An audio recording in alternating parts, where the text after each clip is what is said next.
once John Jordan gets his food, we'll go ahead and get started.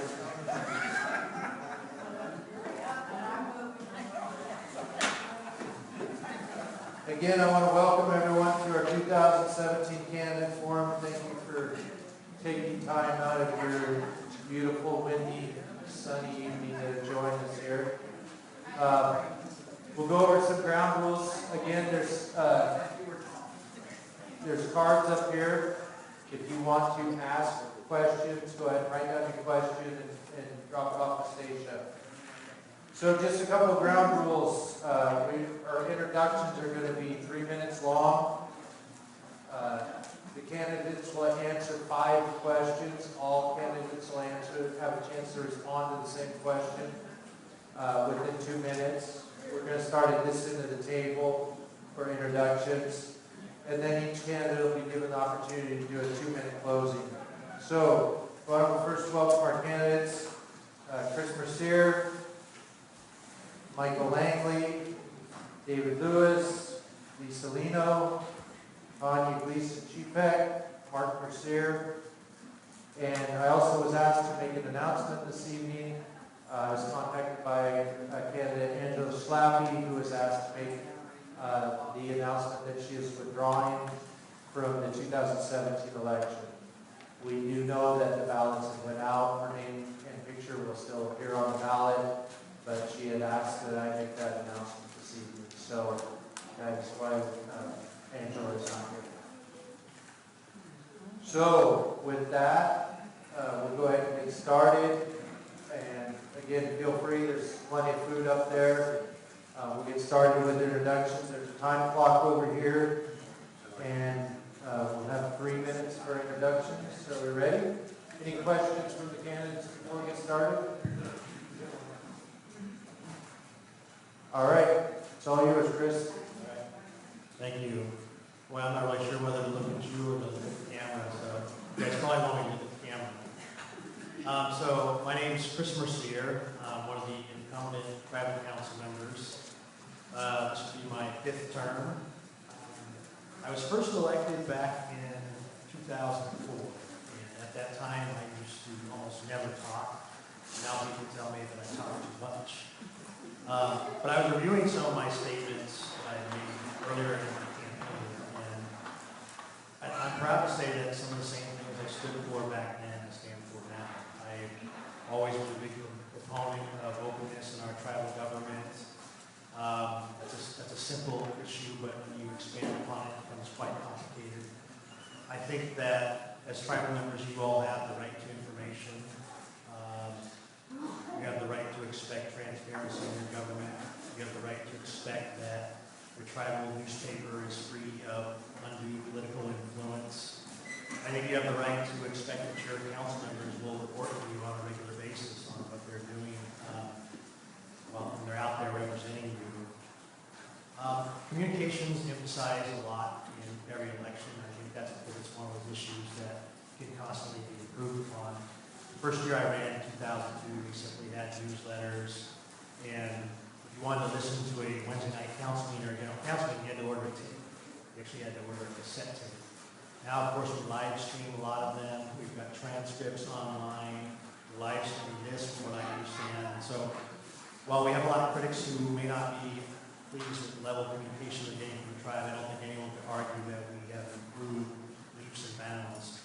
Having said that, there's a number of things that I'd still like for us to consider. I'd like for the tribe to expand its media capabilities. I don't think a radio station, an online radio station is out of question. I don't think an online TV station is a little bit more complicated, but I think we have the technology, and I do think we have a membership that is hungry to know more and more about their tribal government. I will say that I am continuing in my studies of law, and that gives me a new perspective. I think a lot of what I'm learning in school is helping me with my job.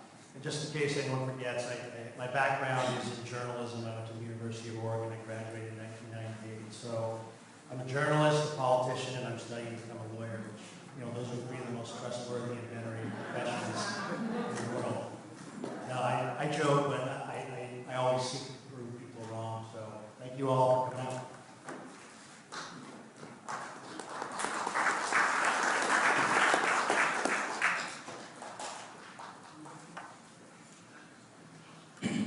evening, everybody.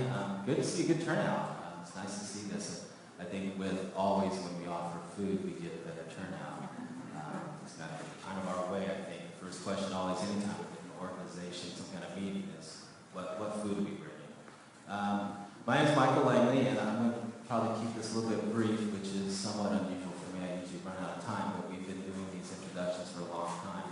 I'm hoping you've taken the time to see the PAC forums. Good conversation. I just heard one of the things that came out of it is Lisa has a better appreciation for accountants because she's watching the movie The Accountant. Because that is my background.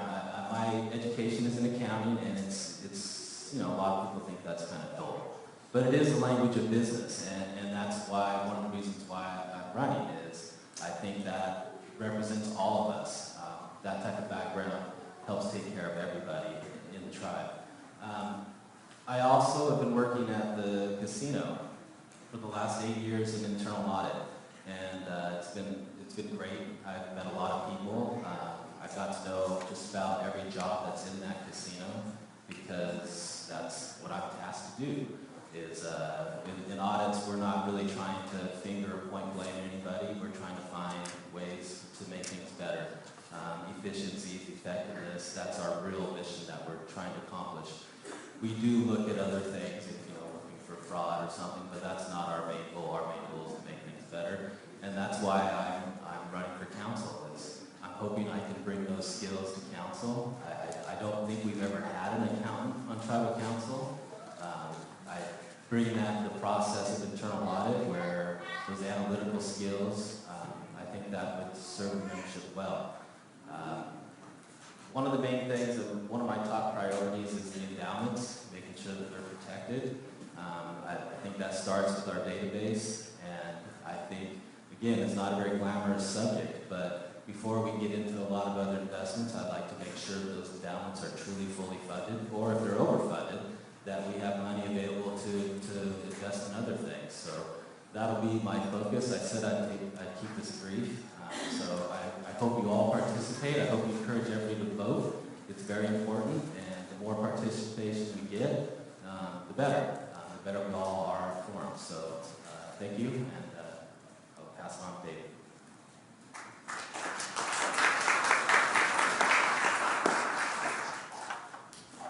Hayu Masi, my name is David Lewis. I'm a member of the Mercier and Hesse families here at Grand Ronde.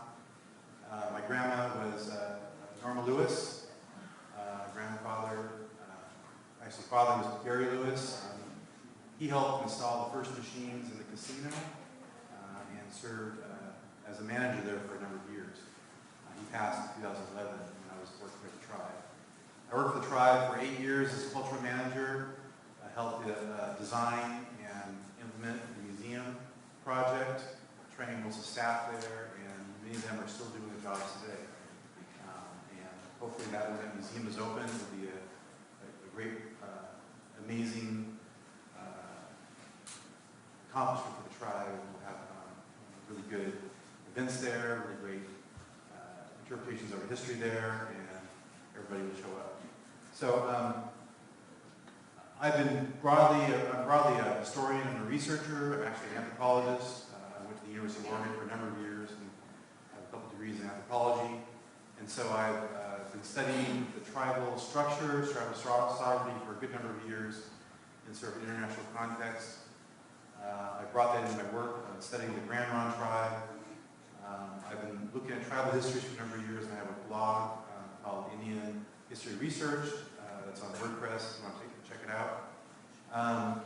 There I've been finding a lot of histories that have been kind of ignored by the history books and trying to bring those out in a small form where I hope at some point in the future they get published in another way. I've come to a deep understanding of our culture through reading our histories, reading through the various accounts and various people talking about our tribe and people that try to talk about themselves. I think that we have a long ways to go to recover part of our culture, recover part of history, and I think one of the things I've learned is that all the tribes in the area used to work together a lot. We had a long-term that for thousands of years, a trade relationship with all the tribes. And everybody married together, everybody got along together. We had principal chiefs that would get organized people together, and that kept a long-term, stable peace and culture in the area. And I think I look to that past, that cultural past, that traditional past, for a way into our future. I think that there's some divides right now in the country, in our area, that need to be healed, and I hope to be a part of that process. For the government, I hope to work with, and I would like to work with council to provide more transparency and more empowerment for our tribal people in our government, for decision-making ability. So thank you.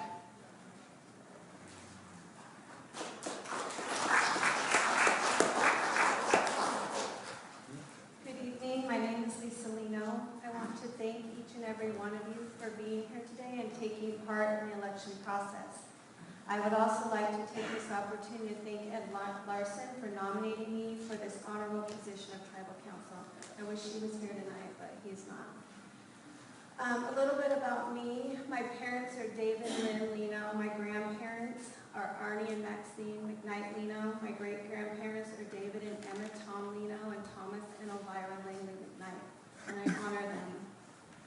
I am proud of the 21 years I've committed to the tribe as an employee. I developed the tribal preschool, Head Start, and youth education programs prior to implementing the tribal youth prevention programs in social service. I have a passion for working with youth and families. I have enjoyed being able to deliver direct services to our membership. My years of work have provided me with a strong work ethic. I have experience in grant funding, budget management, policy development, and most importantly, developing relationships with other tribes, the state, and our federal partners.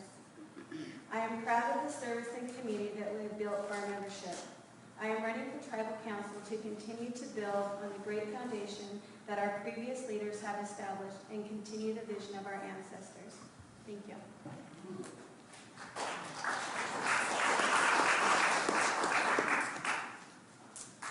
So good evening, my name is Tanya Gleason Sheepek, and I'm also an incumbent Tribal Council candidate this year.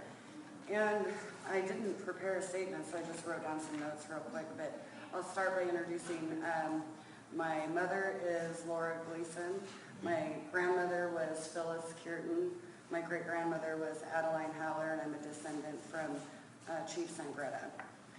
I decided to run for Tribal Council 3 years ago for two reasons. Some elders of the tribe and elders in my family asked me if I would run.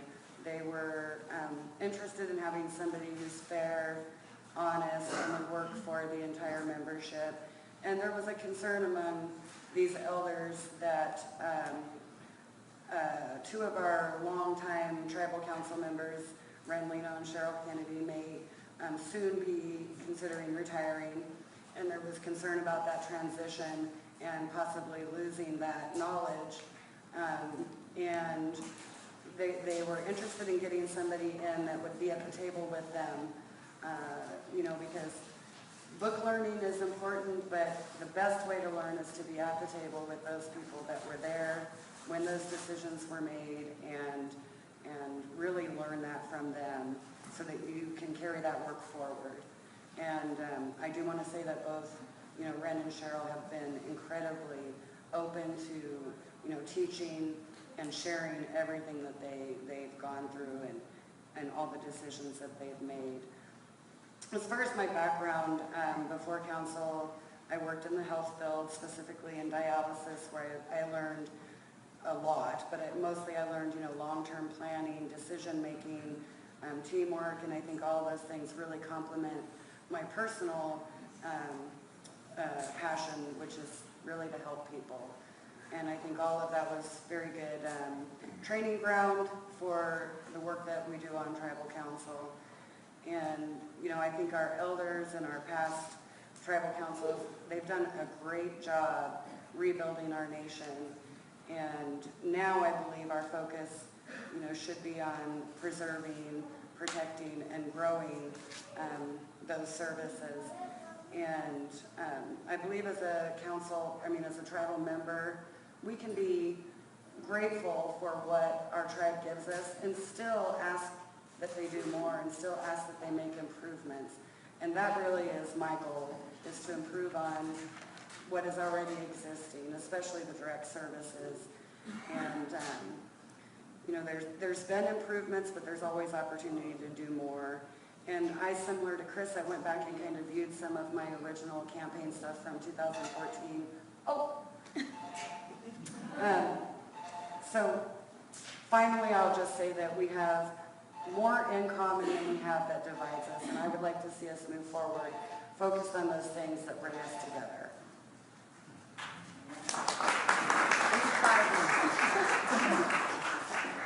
So much to say, so little time. Hello, my name is Mark Mercier, and I served on the tribal council shortly after restoration, after the tribe got federally recognized in 1984, and served until September of 1999.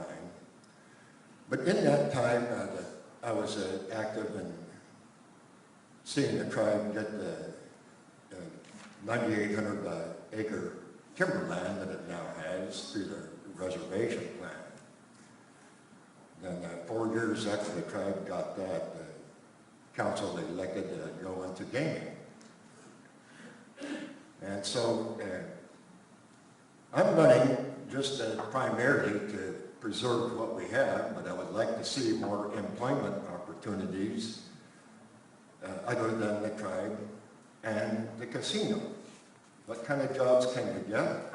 I'm not totally sure at this time, but as long as I'm not worried about them making a ton of money, but I would just like to see them become self-sustaining and supporting and putting tribal members to work. One thing I'm kind of concerned about, or I'm very concerned about, is right now we have a president who's been banging Congress over the head to get a new health care bill passed. And he's not going to stop until either he gets voted out of office or gets his way. And I sure do hope it's going to be the former. But I do believe that in the event that he does get his way, I think it's imperative for this tribal council or for this tribe to sit down and do some serious planning to come up with a contingency plan under a worst case scenario in case he does get the health bill revamped the way that he wants. Because believe me that the domestic programs are going to take a major hit, especially when he's intent on bolstering the defense budget. He's not the only one that's ever done that, and he probably won't be the last, unfortunately. But so that is why I wanted to run for the tribal council once again. Thank you.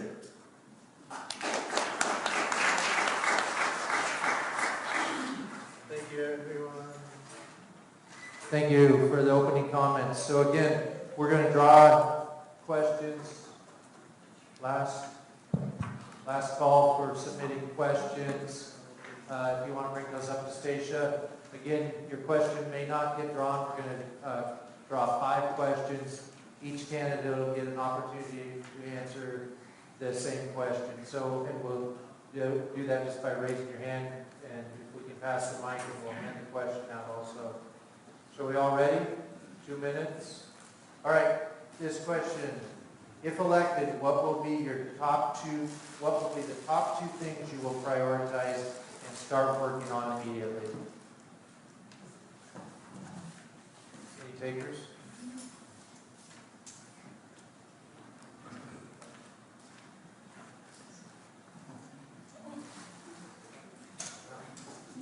Go ahead, if you have.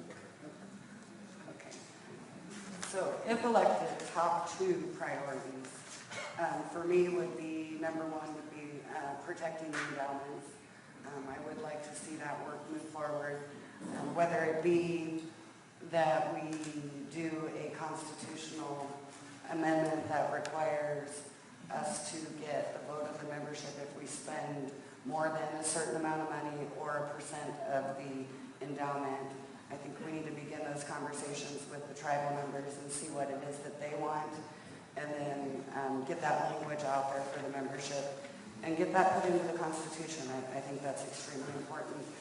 Number 2 for me would probably be the healthcare endowment. I would like to see some work put into that as far as whether it's fully funded and a contingency plan for worst case scenario, and what it is that we're wanting to provide to the tribe. Information out.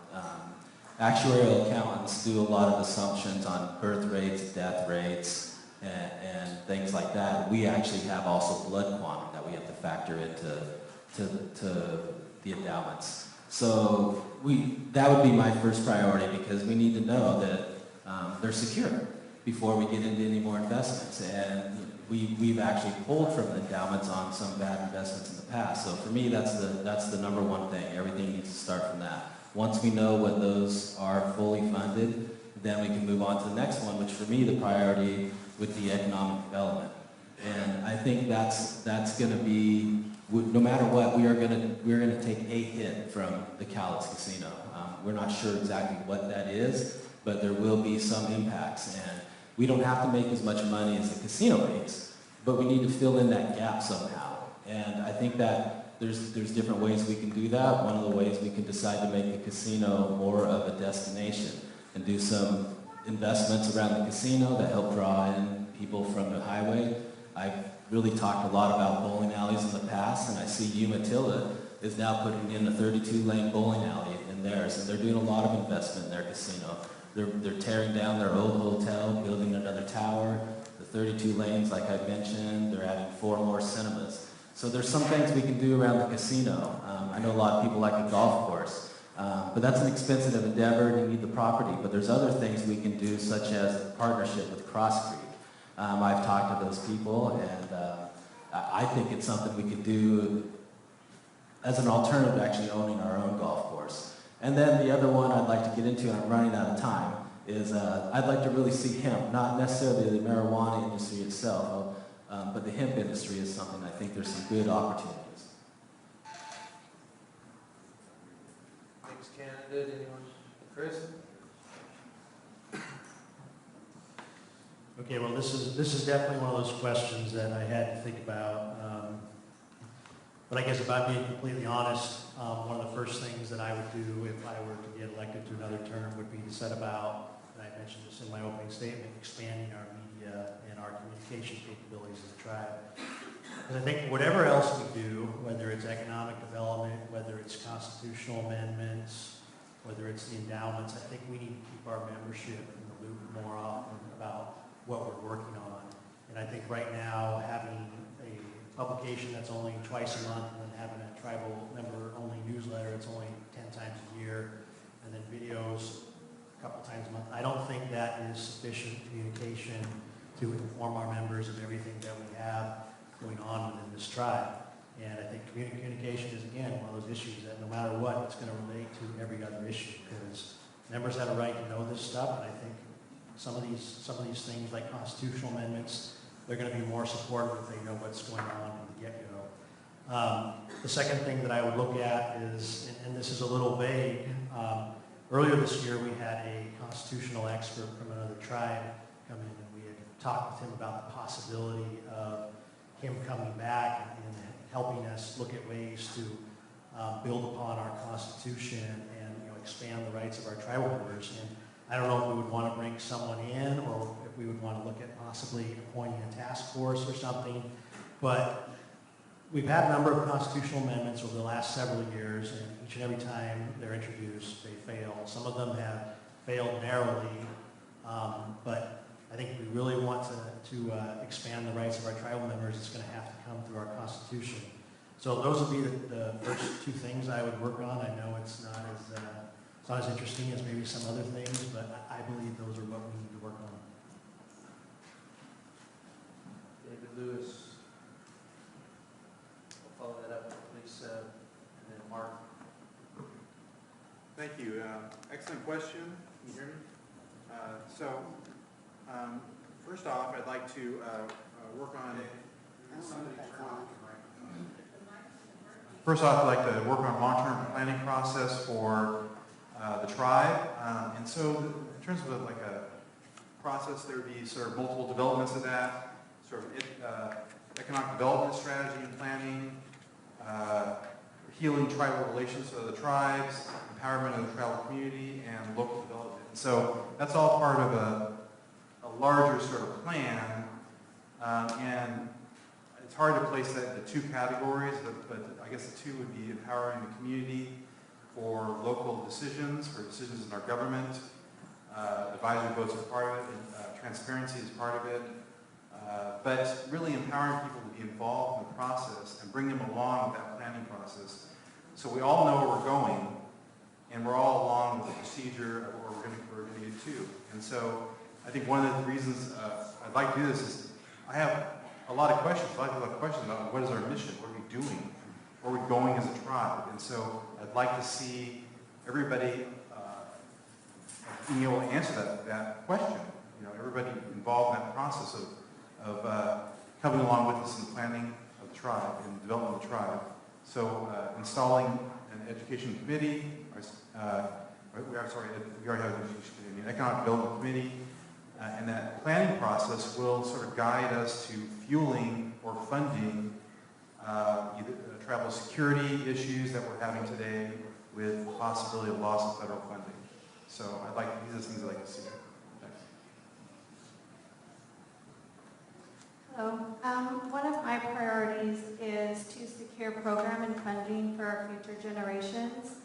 Our restoration documents show that we were restored to look at providing healthcare and education. I was able this week to have a great conversation with one of our elders that was part of that process, and she talked about how much conversation was around sending our tribal members to get an education in order to come back and work for the tribe, and that is definitely a priority of mine. I'd also like to look at the enrollment issues. Definitely looking at split families. That was something I read in 2016 saying I wanted to be able to look more at that and make that change, as well as really just establishing a timeline of how we are going to deal with enrollment issues in the future. Thank you.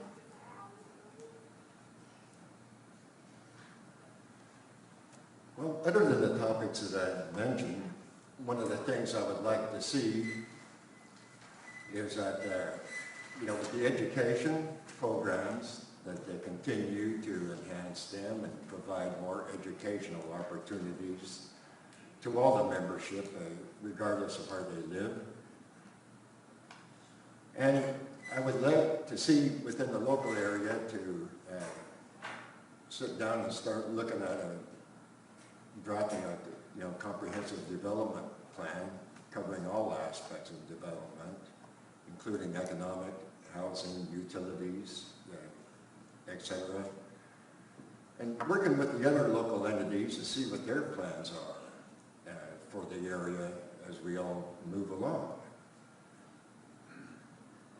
There's a lot of unknown territory that I think we're going to be having to traverse, but I think it can be done without a great deal of pain. Thank you. There's one question. So I did, the first one we drew for the second question, we set aside because it's from the same person that we asked the first question from. So we want to try and get as broad a representation as we can, but just want to make that note. So next question is balance, seeking, and achieving is vital in our culture. How would you seek balance in our council and in our tribe?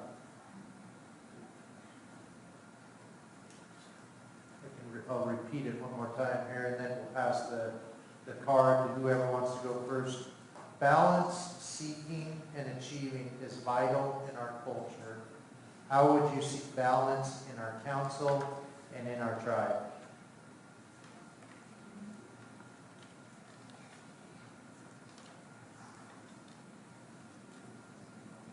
Mark?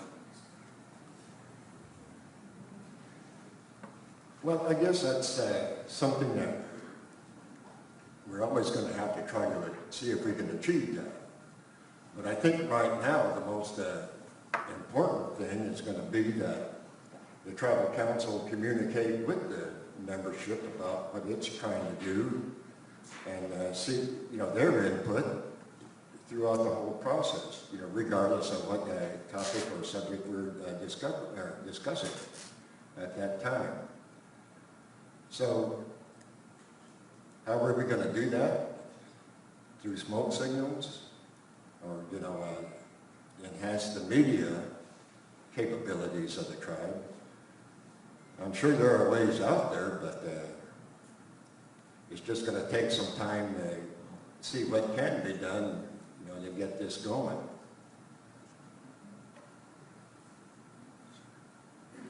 Anyone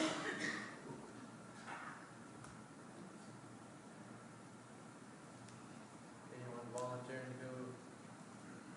Next candidate want to take a shot at that question?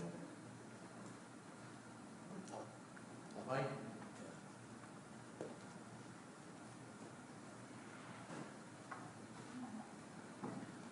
Balance, yeah, that is a good question. One of the ways is we make sure that the representation on the tribal council itself is balanced.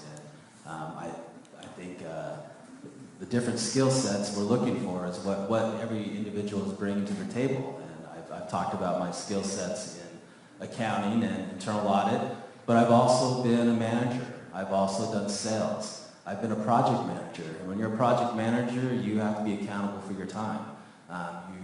To the 6 minutes actually, billable time and non-billable time. And so, juggling multiple projects like that. So it's kind of the balance is the skills that each of us bring to the table. And then the other thing I think is important for the balance is the tone at the top, because tribal council sets that tone. And in setting that tone, they're really setting our corporate culture. And that all trickles down to the bottom. So people have to feel safe in that culture. They have to feel safe that they can bring something forward. And when employees can feel safe like that and they bring something forward, they have some of the greatest ideas if you just take the time to listen to them. And that's my job at the casino, is to listen. And I think it's important because if we stifle that, then we're missing out on a lot of opportunities where people feel afraid to bring something forward, either because they're going to, either they're afraid for their job or they're afraid that they'll be ridiculed. But so I think those are the two things that I think, the tone at the top, making sure that the right tone trickles down to everybody, and then just our skill sets that we bring. David Lewis, next. So balance is, I think, is a thing that we all strive for personally, and I think that our tribal council does strive for balance in the tribe, and I think that people bring issues to the mic or to council or to departments, whatever they are, and I think that we try to handle that at the tribe, and I think that there's always an attempt for that. There are lots of improvements that can be made, and we've talked about these over the various forums we've had. We've talked about communications issues, increasing communications between what's happening here at the central tribe and those people that don't necessarily live in Grand Ronde or in the immediate vicinity, and somehow involving those people in decision-making processes at the tribe. And involving them in events, involving them in just communication of what's happening. Because I hear a lot of complaints, people saying, well, I don't get the smoke signals until the day or two after the event actually happens. And so how do we fix that? How do we balance that problem? How do we, and that's an issue that I know the council is working on now and which we'll solve in the near future. So communications development, healing relationships. We've talked about that already, but I'm not talking about it again. There's an imbalance between the tribes in the area. So we need to somehow heal those relationships and move forward, put the past behind us and move forward in a good way so that we help each other out, because our real struggle is not with each other, it's with the federal government. Just like Mark said, it's really with the federal government that in this day and age is looking to perhaps take away some of our rights, some of our sovereignty, some of our land, some perhaps rights over our casino, all kinds of things, healthcare, all kinds of things. That's a problem. And then I think restoring as much as we can people's knowledge of their history and their culture. I think that's really important. Thank you. Anya?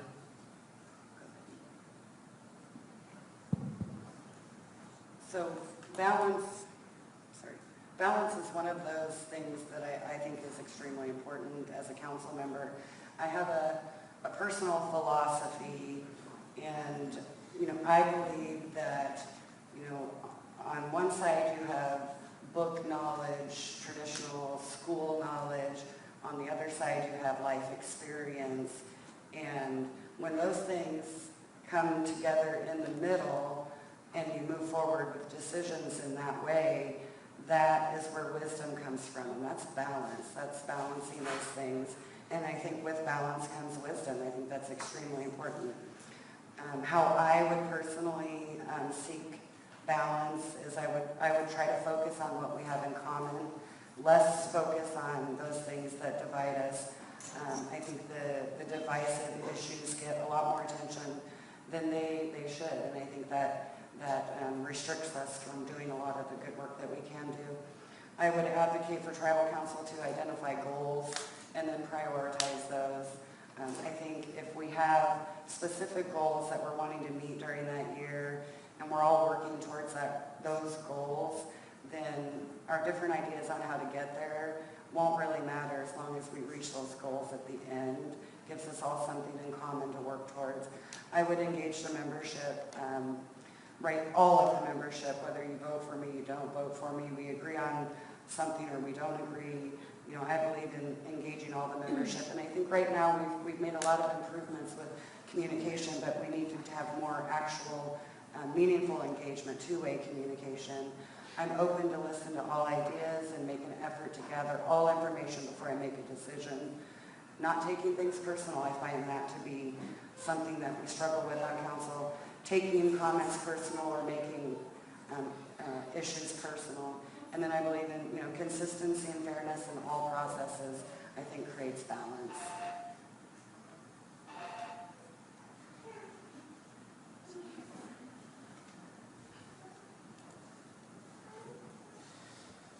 We had a very similar question like this last Saturday about moral compass, and it's a pretty open-ended question, and these questions give you a lot of flexibility, so I'm going to tell you what I think balance is. First off, I think in terms of balance on the council, that's going to be left up to the voters. If they want to see 5 elders or 4 elders, and 5 non-elders or 4 non-elders, that's what they're going to elect. But for me, balance is about equality. And that means that the rules apply equally to everyone. Everybody has the equal ability to exercise their rights as outlined in our Constitution. I think one of the first things in order to achieve balance is you have to make sure that the ability to become a tribal member is equal for everybody. And right now it's not because of the 1999 amendment. You have people who might have 1/4 blood quantum, and technically their kids should have 1/8, but because of the 1999 amendment, their kids have 0. So I think the first thing you need to do is make sure you don't have different classes of citizens in your tribe, because that's not balanced. I also think, again, and Mark spoke to this as well, creating a forum where all points of view can be considered, and I do think that goes to enhancing our tribal media. I think we have to start allowing the tools we have for communication to have a formal forum amongst our tribal members on some of these issues. I know some of the debate gets ugly, but I think as long as you can keep things civil, a good dialogue amongst our tribal members is good. So I think that's how you achieve balance, or what balance is in my eyes.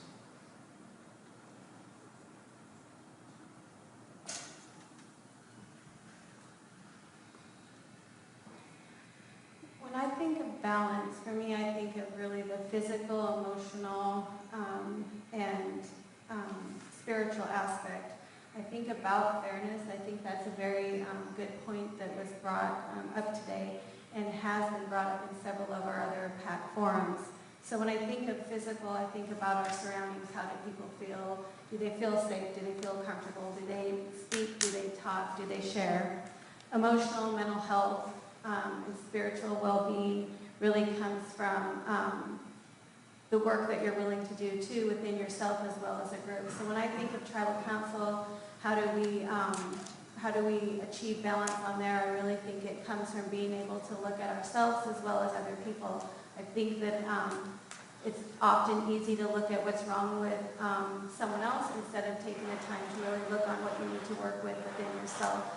So I think that would be helpful in tribal council if we could really all, as a community, support them and support the work to really work towards building better relationships. In terms of a community, we've been doing a lot of work in social service around trauma-informed care, really looking at the healing process, really looking at PTSD and looking at those things that keep us sometimes stuck in a place where we aren't feeling comfortable enough to work together. Thank you. All right, question number 3. Ready? All right. What would you consider your most important career accomplishment, and how would you apply that to your term on council? What would you consider your most important career accomplishment, and how would you apply that to your term on council? Anyone want to volunteer to go first?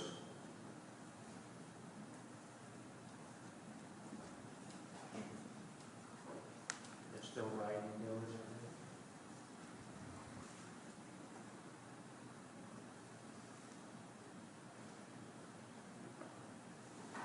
Go ahead, Mark. Okay, are we talking about previous? I would say any career accomplishments, Mark. Any career you've had, any career accomplishments that you're proud of or you think are most important? Well, I believe right now that most important accomplishment in my mind would be preservation of the service programs that they have in place. Another thing I want to see is a preservation of the endowments. You know, those were established before the tribe even got into the game for health, housing, and education. And I just want to make sure that we can not only preserve them, but help continue to build them up as well. Because you know, in the worst case scenario, if all the federal dollars start drying up, we're going to have some kind of a fallback plan to work with. Well, the next person's grabbing the mic. Just, Ken, it's trying to leave the mic on rather than turn it off. It's messing with our sound system. So just leave the green button on and as you pass it. So, you ready, David? I am. All right.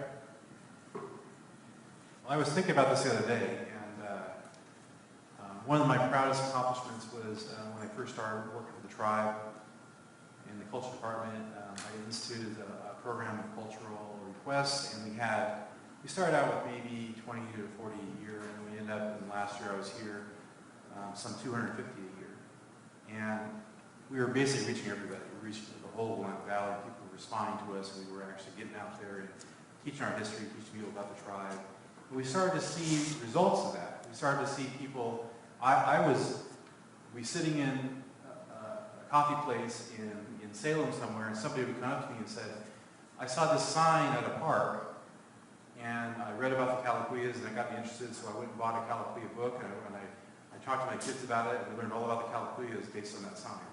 And then I asked them where that sign was, and it was in one of the locations we had installed signs as a tribe when I was involved in that process. And so that to me is amazing. You know, we taught people through all kinds of means, through going to classes, through signage, through presentations. You know, we went out to schools, we brought them to the tribe, we did all kinds of things to get people to learn about our history and culture.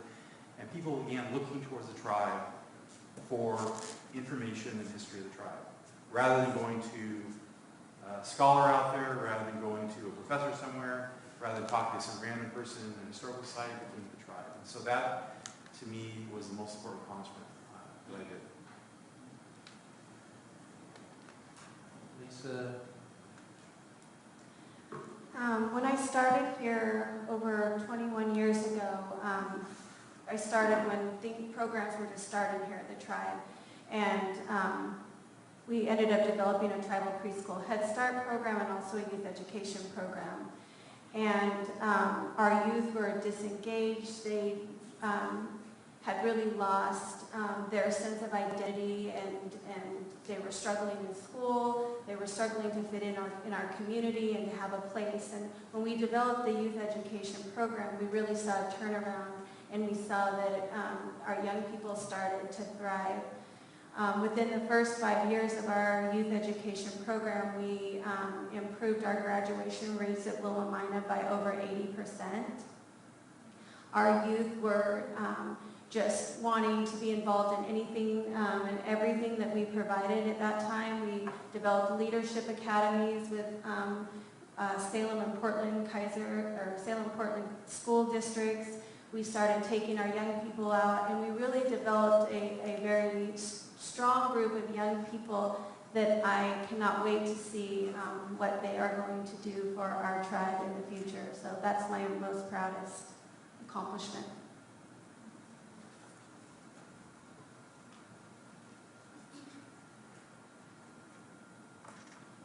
Yeah, that's what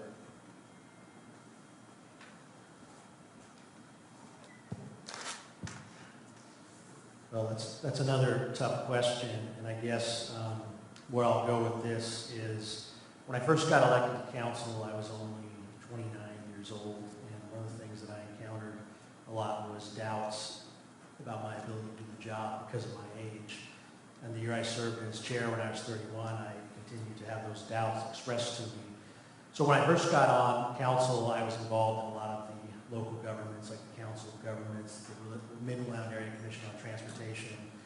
And in 2011, unknown to me until I showed up to the annual COG banquet, I had been nominated by my peers and selected to win I think it was the Gwen Vanden Bosch Regional Leadership Award. And for me, it was shocking, mainly because I stood out like a sore thumb in a lot of these local government functions, because again, I'm in my early 30s and I'm working mostly with people who are in their 50s and 60s and 70s. And again, I could never tell if I was taken seriously. So to get an award from my peers, especially people who, you know, we've been building good relationships with the tribe, it meant a lot to me, because it was the first and really only professional validation I've gotten for my work done as a tribal council member. And I still continue to emphasize that the work we do with a lot of these local governments is very important. When our tribe got restored, we had a lot of support from these local governments, and we've had a profound impact on the economy and on the community around here. And so I took that as also an incentive to continue to nurture those relationships, because there's a lot of good people at the local government level, and they've almost always had the tribe's back. And so it was good to know that I was held in high regard by them. I think we've got Michael and Tanya left. Well, it's really tough to just think of one, and especially I kind of have to leave out the casino. I can't talk about that too much. But I have an example. And I told you I was working as a store manager, and we had a market manager, regional director in this Portland, Vancouver area. And the market manager came to me at one point and said, "How do you keep promoting all these people?" Because they were always looking for store managers or assistant managers.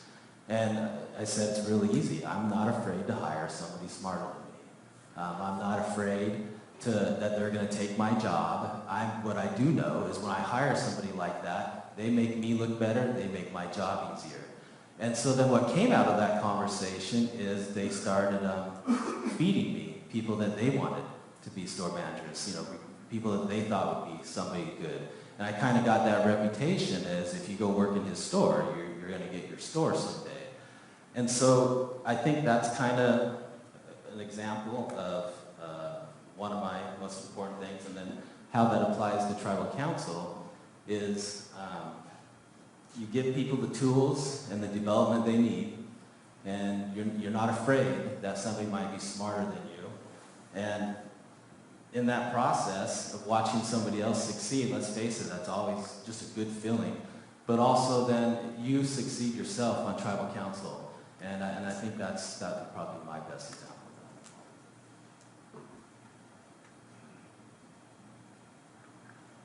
of that. So I think Michael's exactly right, it's hard to pick one, but since I've been on council, there's been several things that have been accomplished by the entire council. I can't take credit for all of that, but we've made great steps in preserving and protecting our sovereignty. We now have a Portland strategy, and we're working to improve our relationships there. We have ceded land plan that is specific for every one of our properties. We have great relationships with our surrounding communities. The quality of our health care has improved. We now have a tribal member that's the director of our clinic, and I think that she truly has, wants health for all of our tribal members, mind, body, spirit. And she's, developed a 2-year strategic plan that I think is incredibly helpful and going to keep moving us in that direction. Housing was one of the issues when I first got on council. I truly felt like housing was disconnected from the membership, and that's been changed now. It's under one of our departments. I believe like their philosophy and how the tribal members are treated over there is improved greatly. Economic development, the endowments, those things we have improved on. Obviously, we are getting ready to hire an economic development manager. We've diversified and invested in smaller companies. But if I had to pick one, I would say our communication, and it really goes to the community input meetings and the advisory vote meetings that we've had. I think that we have a lot to learn on how to conduct those and how to truly make those meaningful, but it's extremely important to me.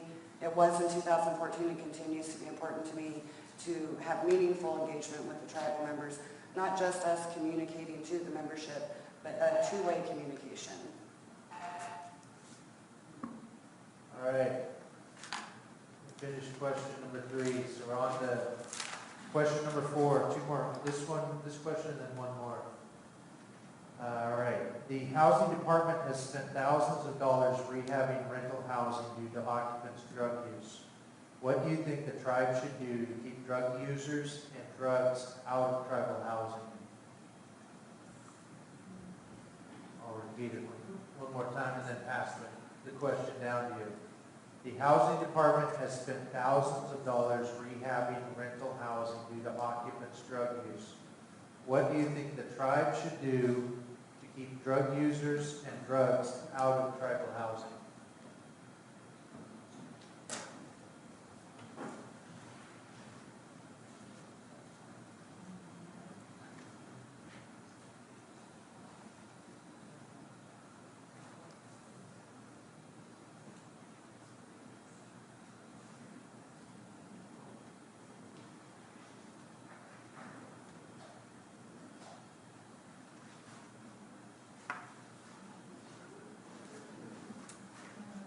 I'll go ahead and answer this one first. I think that it's 2 parts to it. I think one part to me is until we address drug and alcohol in our community, I think it's going to be very difficult to, and is that even the message that we say that we want to keep them out of housing? I think the priority should be in looking at how we address the issues that they're facing and how we work towards developing a community that the social norms around drugs and alcohol have changed.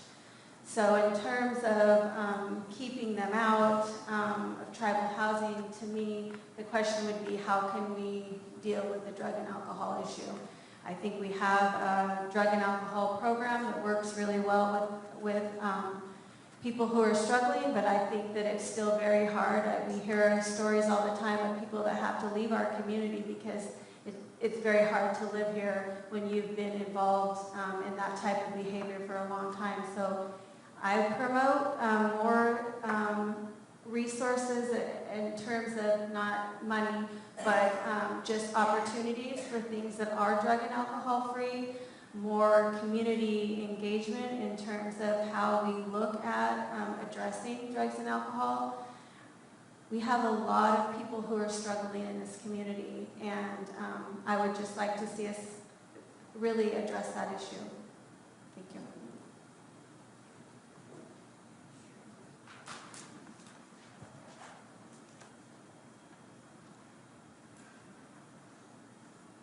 It was recently, I had to go in and take a drug test because I have a commercial driver's license. So under a mandate by the U.S. Department of Transportation, we get a call, so we go somewhere to submit a sample.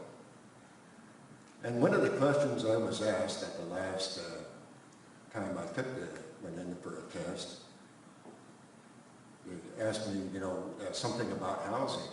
And I said, I don't understand your question. What do you mean? Well, do you live in trouble housing? And I replied, no, I did not, which I don't. And so I asked him, I said, well, why are you asking that? Well, because the tribe has a policy, requiring drug testing. So if that's the case, I really don't know what else they can do. I know it's probably, has probably been a problem in the past, and just going to have to look for ways to continue to deal with that.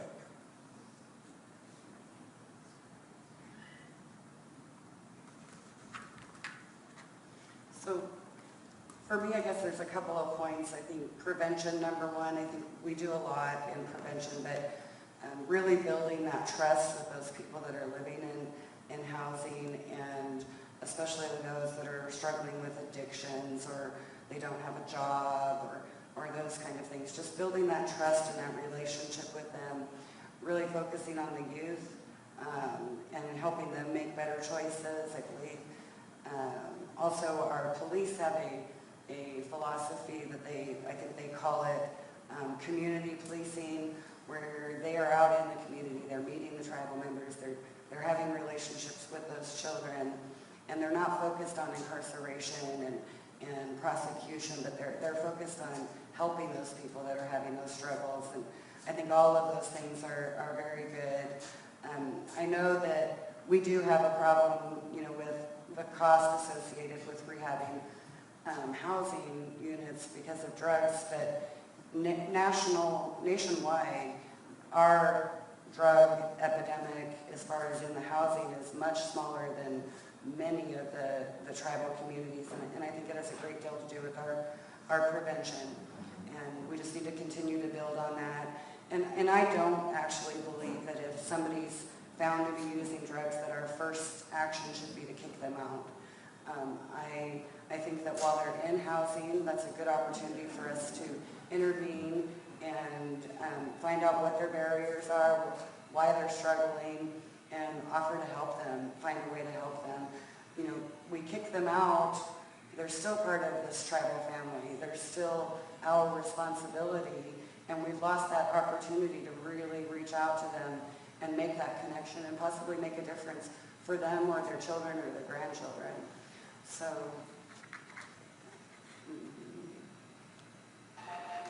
I guess that's it.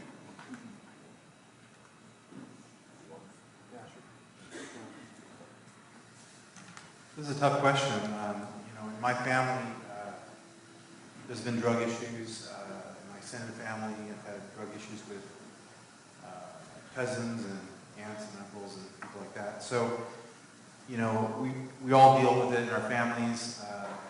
But when it comes to the tribe, there are federal issues involved, there's federal funding involved, it's a really tough issue because these are a family and our relatives. We love them and we want to make sure that they're taken care of. My mom was a dual diagnosis counselor, and she was actually working out here at the clinic for a number of years. And a lot of times people are dealing with these sort of dual diagnosis. They have depression issues, they have issues from their childhood, and they're self-medicating by using drugs. And perhaps what we need to be doing is those people that have identified as having problems, we find good programs for them or develop good programs for them to be involved with for dual diagnosis counseling programs that will help them get through life and get off the habit and perhaps medicate them properly under a doctor? Thanks.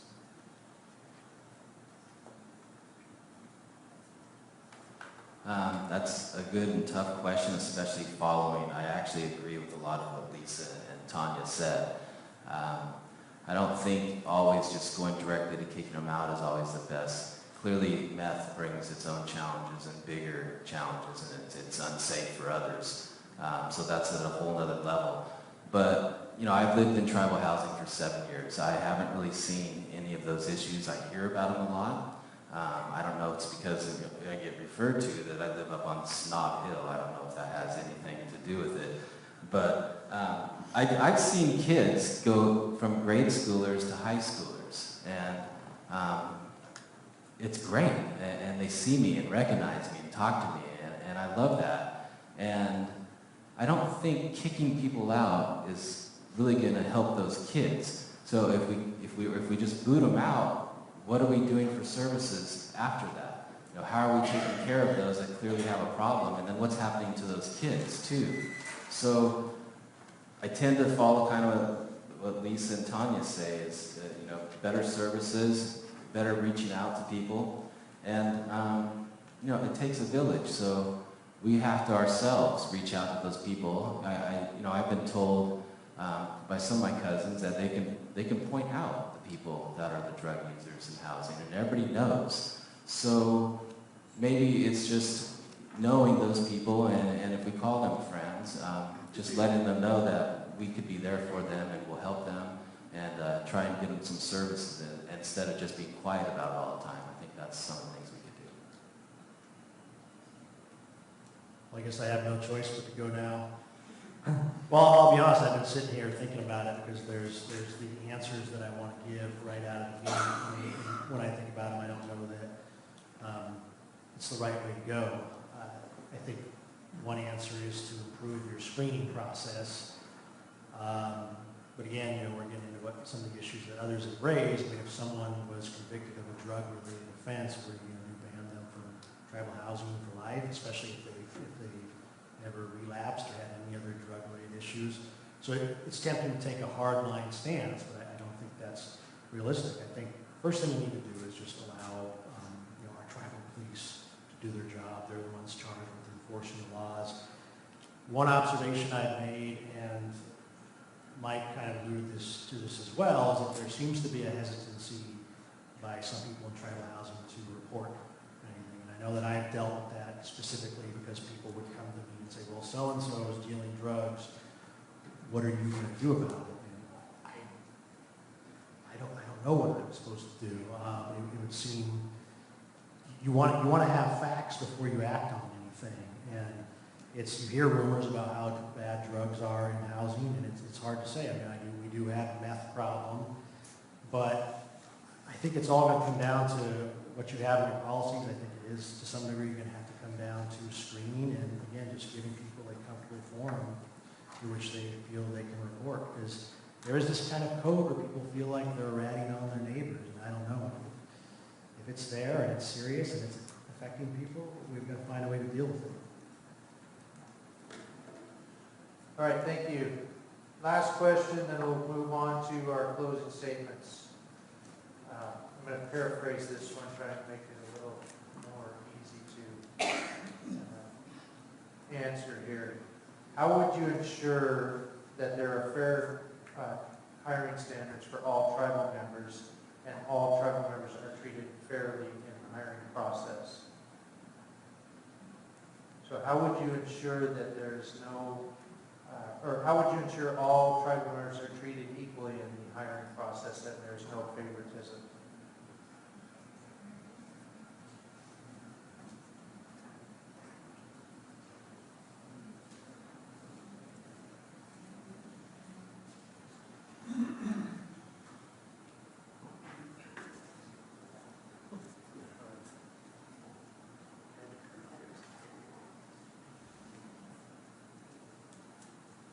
One more time.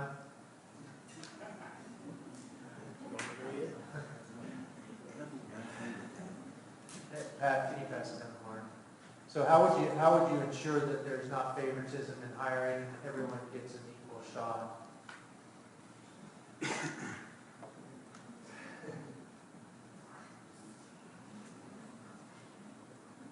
Michael's ready. Well, I'm not ready, but I'll go first. And partly the reason I'm not ready is this is an issue in Indian country everywhere. So I don't know that anybody's going to have the perfect answer to this. All I would say is I'm an internal auditor. I believe in process. And you have to have a process and you have to follow it. And so I would ensure whatever process we have, we follow it. If it needs to be improved, I would look to improve it. But I don't really know that this would ever truly be solved, because in the end, you have 3 or 4 qualified candidates looking for one position. The ones that don't get it are always going to feel like maybe they weren't treated fairly. They could be all qualified candidates. So it's a difficult question to tackle, other than I would just say I would insist on a process. I'd follow that process, and I'd always be looking for ways to improve that process.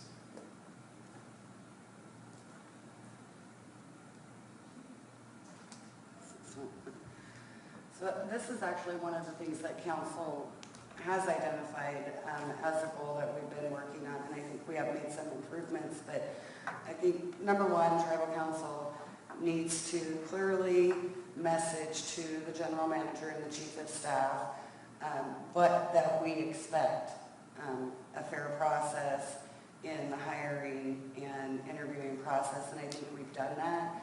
And we've asked them to work with HR and review the policies and make improvements. One of the areas I know that they're working on right now is, social media. And so I think just clearly messaging that from council to those that have the authority to make those changes, and that is something we've done. I know they're working on it. The other 2 things that I could think of was, rebuilding our tarot program. I think that is a work in process, and our tarot program kind of fell apart right about the time we were starting to implement some of the HR authority. And I know that the new tarot commission, that's one of their first goals. And then I also think that we could utilize our tribal career development program in more value to the tribal member than what is currently being used.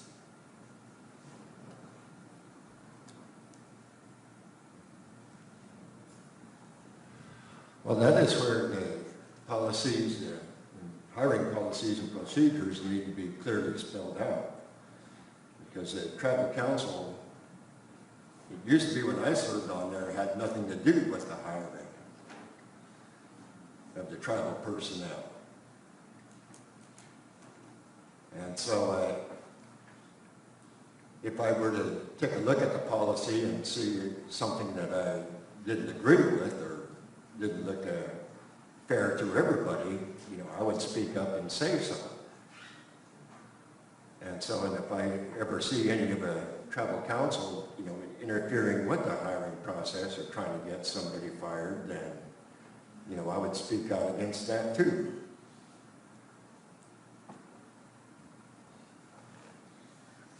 I definitely agree with what both Mike and Tanya and Mark said, all 3 of them, but I think an important piece, including, is also the preparation, and that comes from the tribal career development program, but I think getting that information out there that program even exists and helping prepare tribal members for interviews.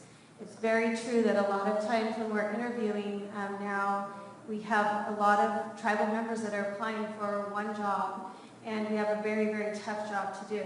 And so I think allowing them to get more training, more prepared for the interviews, as well as making sure that there's training for the staff and anybody who is doing the interviews, I think that's really important too.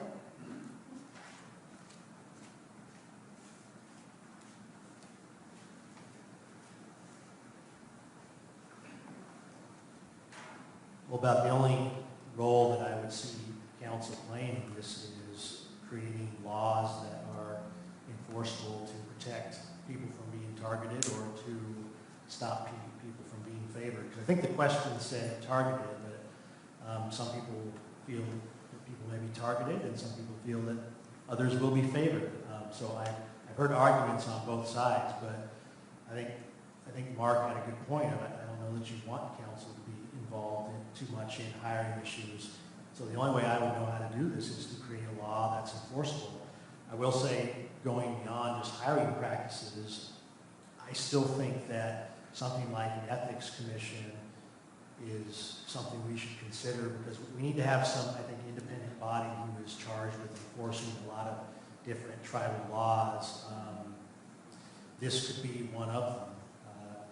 But again, as far as council's role, it's just going to come down to drafting laws that are enforceable. And I think the enforceability of a lot of different tribal laws, as we've had discussions recently, is in question. But again, the law has to be enforceable, and you have to give somebody the ability to enforce it.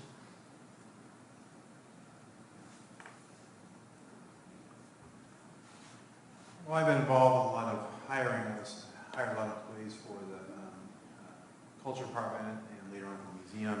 And, I felt that our hiring processes were very fair. We had a very clearly defined scoring systems. One piece that I thought that maybe some interviewees could have used is perhaps feedback about their interview.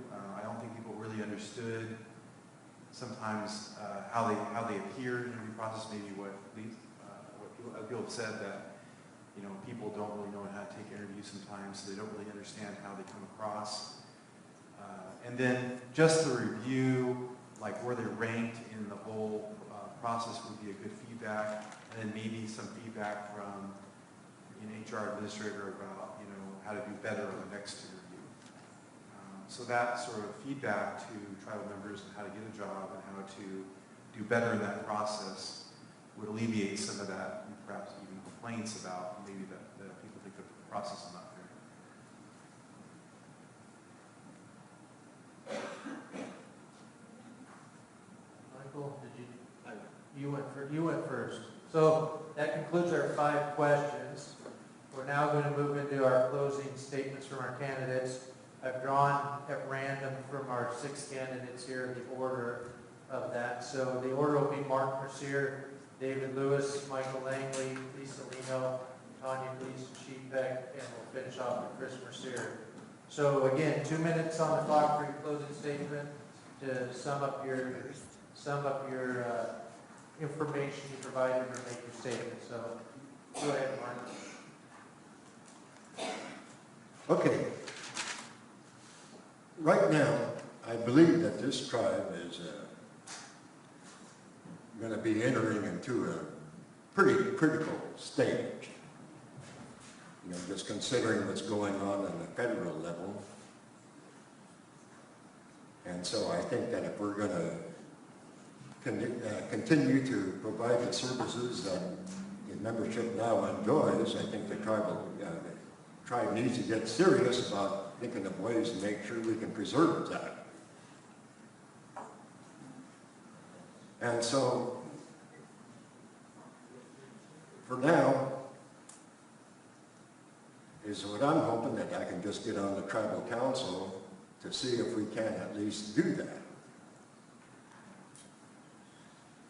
In the past, we've always been hit up by, several requests from different tribal members, considering or asking, for financial assistance or any other kind of assistance.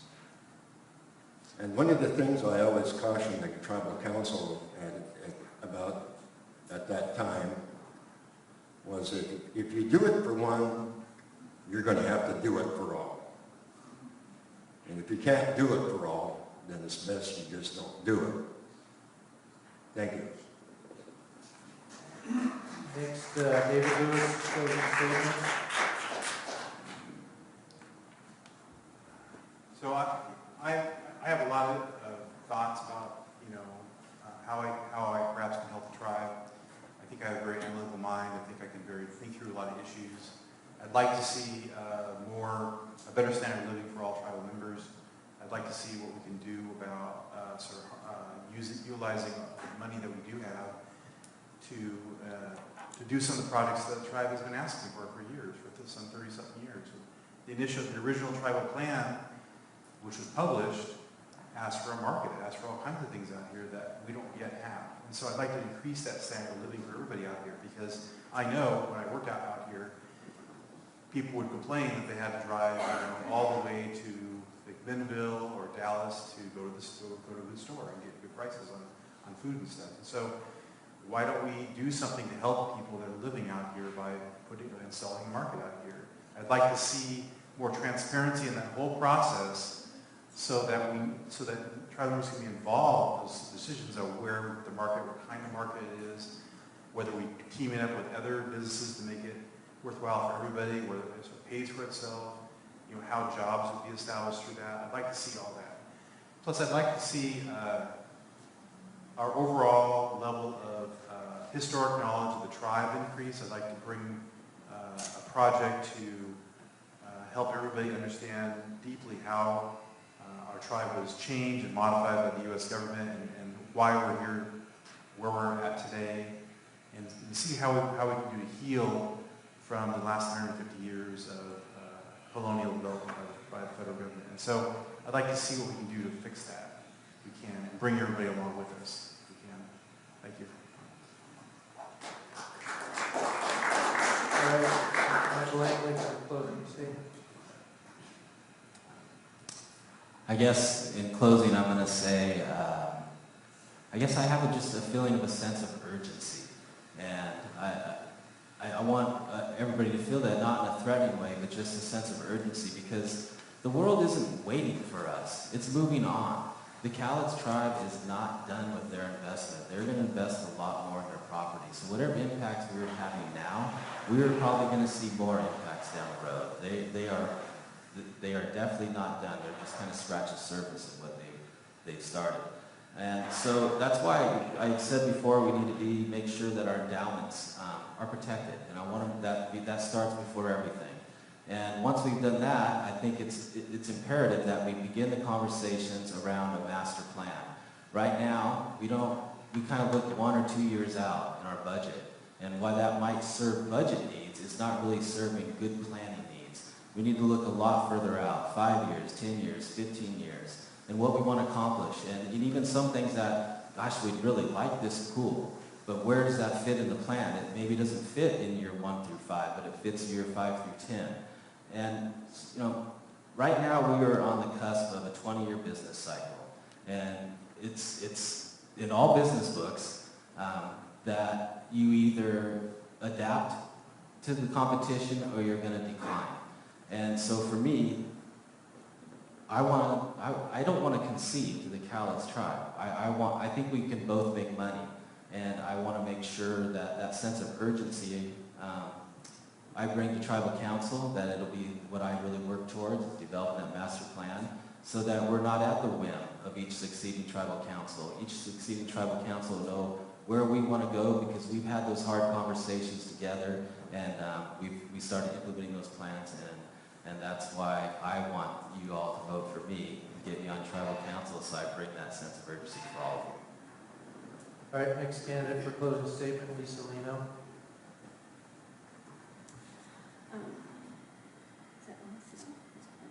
In closing, if elected, I bring many years of experience and a willingness to learn. I have knowledge of our tribal organization and its practices, not only from a business standpoint, but also a cultural one. I have many priorities, and if elected, one of those is to ensure funding services for the membership. To do this, we need to continue to fund our endowments, maximize external funding, and continue to invest and manage our very own Spirit Mountain Casino. If elected, I will prioritize and ensure the membership that I will always fight for our health care funding. I will commit to prioritizing enrollment issues. I committed on my 2016 campaign on addressing parent on the roll, and I make that same commitment to you today.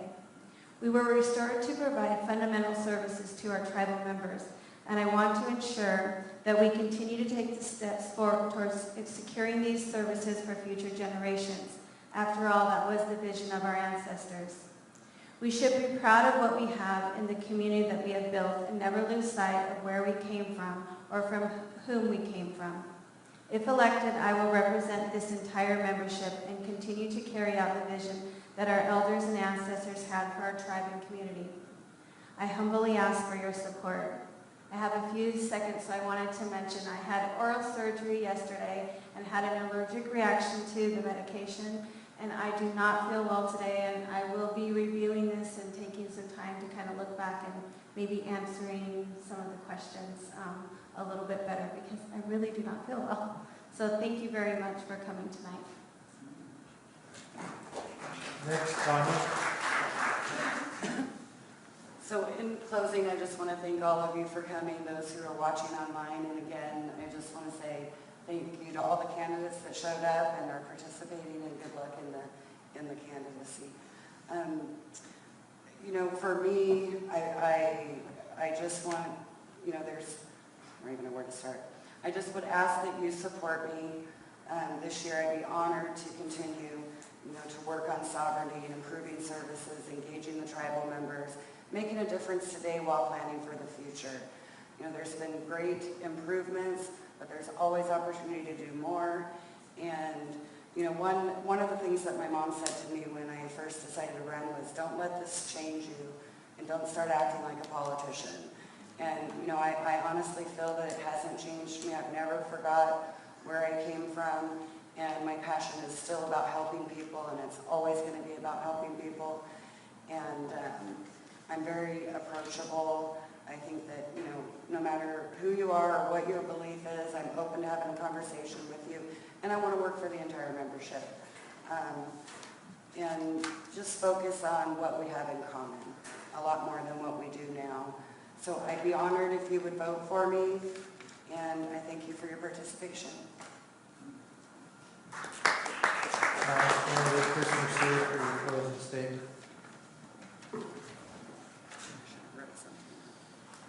Well, let me start by saying that one of my goals has always been to get more of our tribal membership engaged, and I'm happy with the turnout we have tonight. But I think, you know, ideally, you know, this room should be packed, and we should have these in the gymnasium, and more of our tribal members should be engaged. I think a lot of that goes to the fact that tribal members often don't get the opportunity to exercise many of their rights. They get a vote in council elections, and they get a vote for individuals. We're trying to move more towards getting tribal members the ability to vote on issues, and I think that's important. I'm hoping that it'll increase the civic engagement of a lot of our tribal members. I also think tribal members need to exercise their right to know, their right to information. With me, I keep emphasizing communication, and I know some of you are probably sick of me saying that. I'm getting sick of myself saying that. But I will say, if you vote for me, you know what you're going to get. Many of you read my website, you listen to my podcasts, you watch the videos that I post. So I believe that I walk my talk, and I've developed an extensive body of work showing that I'm always willing to communicate as a tribal council member. And if you vote for me, you'll get that for 3 more years. I'm just hoping to see it become more part of the organizational culture of our tribe. I would like to see us expand our media. And in general, I would just like to increase the number of the avenues through which tribal members can know more about what's going on in their tribal government. I think as people know more, they'll get more engaged. As they're allowed to vote on more issues, they'll get more engaged. And I think just the days of only having a 30% voter participation rate, we've got to strive for more.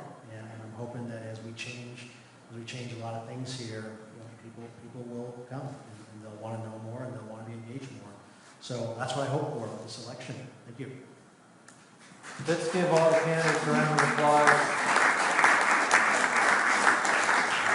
So again, thank you, audience, tribal members, spouses, friends, and family for showing up and participating. There is extra sandwiches there. Feel free to take those home to your family, and thank the staff that came and worked the event, and have a good evening.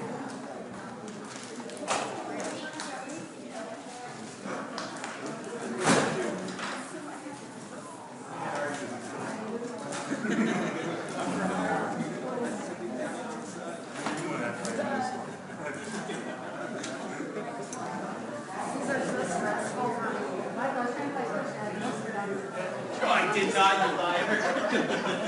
was worried about that. He was worried. I didn't even eat anything. I saw them.